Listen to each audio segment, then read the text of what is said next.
Welcome back, guys. Today I'm here with Ashimary once again, and it's the same packaging as usual, so let's get into it. So I got some goodies, as you can see: lashes, elastic band, wig cap, all that good stuff as usual. And this is today's wig. So I got the luxury to actually try out their new 2-in-1 360 lace wig. This is a 2-in-1 wet and wavy kind of hair, guys. This is too versatile, and I was so excited to try this out. As you can see, it's a glueless cap. Okay, so I'm just attaching the lace tape, as you can see, that came in the cap, and they actually sent extra lace tape. So if you need those, you have that, as well as if you feel like you don't want to add anything to the lace, you have that option. You still have the option to go ahead and use whichever adhesive, but ultimately it is glueless, as I'm showing you right here.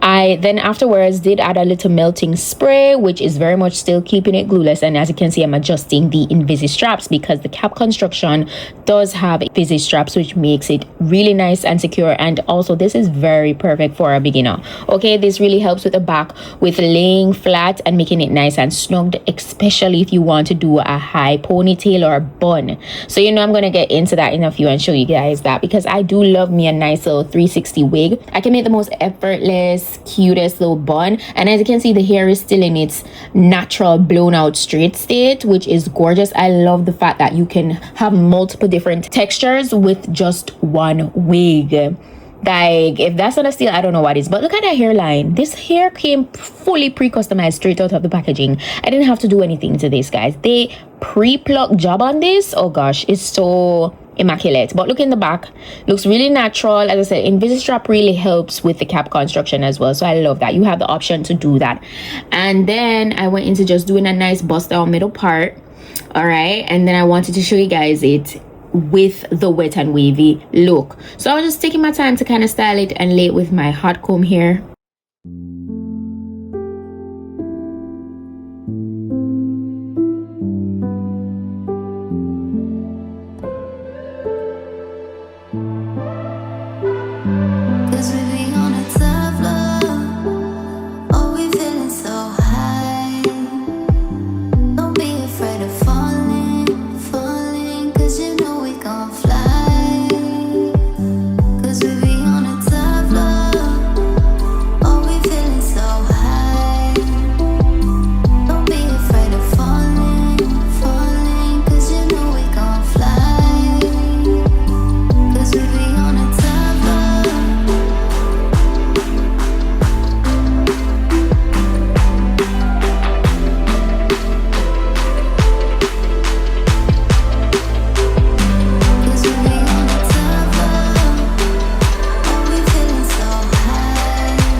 And after I was done with that, I got the hair wet on this side that I'm brushing with only water. If you want to add more products, you can feel free to go ahead and do that. But once you wet the water, literally it activates those waves, and it's the softest, most silkiest waves. It is so nice, and the wig is also nice and light on the head. It's not heavy. It doesn't feel like you're suffocating. I really love that about this wig. Like, it is so easy to convert into whichever texture you wish to rock it into. So Ashimary really did their big one on this. There is shedding, but not excessive. Okay, so that's something to note. This is as the hair dried down more. I did go ahead and wet both sides with only water, and that's how it's looking. Like, the hair is also really nice and secure. Like, the overall construction of this wig is top tier. As I say, really great glueless construction. But yeah, I went ahead and I dropped the link in my description box, so you can go ahead and check it out there, as well as all the specifications. That's it for today's wig look, and I'll see you guys in my next video. Bye.